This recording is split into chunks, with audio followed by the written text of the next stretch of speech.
learners! This time, we will be talking about one of the 8 parts of speech, the adverbs. Be with me and let us learn basic English grammar together.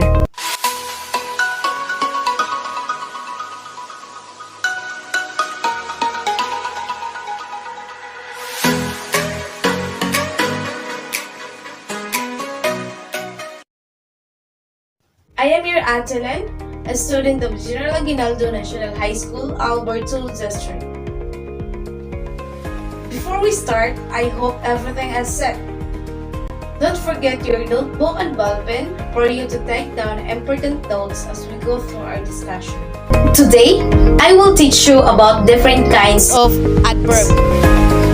At the end of this lesson, you will be able to identify and use adverbs as modifiers to express time, place, manner, degree, and frequency. Adverbs are words that modify a verb, an adjectives, or another adverb. Adverb answer such question as how, when, where, in what way, or how often. We have 5 types of adverbs. Adverb of time, adverb of place, adverb of manner, adverb of degree, and adverb of frequency.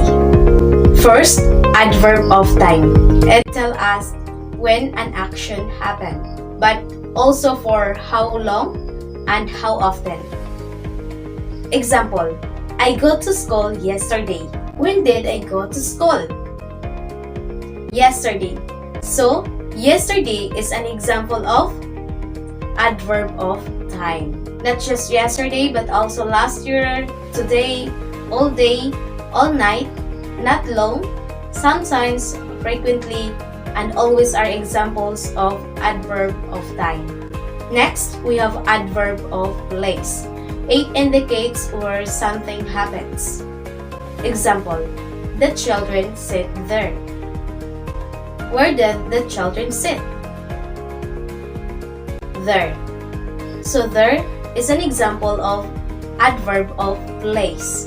Another as the cat hid below the bed. Where did the cat hide? Below the bed. So below is an adverb of place. Lots of example we can have in adverb of place, such everywhere, anywhere, above, behind, upstairs, downstairs. Let's move on to adverb of manner. It tells us how an action is or should be performed. Example, I ran downstairs fast to see who was at the door. How did I run downstairs to see who was at the door? Very good. Fast, I ran downstairs fast. Another example, Ken sang loudly in the bathroom. How did Ken sing in the bathroom? Loudly. Here, loudly is an example of adverb of manner. Next, we have adverb of frequency. It tells us how often something happens. For example, Evelyn goes to the gym every day. How often did Evelyn goes to the gym? Every day. Every day is an example of adverb of frequency. Another example is Maya sometimes is late for work. How often is Maya late for work? Sometimes. Sometimes is an example of adverb of frequency. Not just every day and sometimes, but also always, rarely, often, every year, never, twice, thrice are an example of adverb of frequency. The last one is adverb of degree. It tells us the strength or intensity of something that happens. Here we will follow the rules, adverb of degree plus main verb. Example, Era really likes pancakes. In what way did Era likes pancakes? Really. Really is an example of adverb of degree.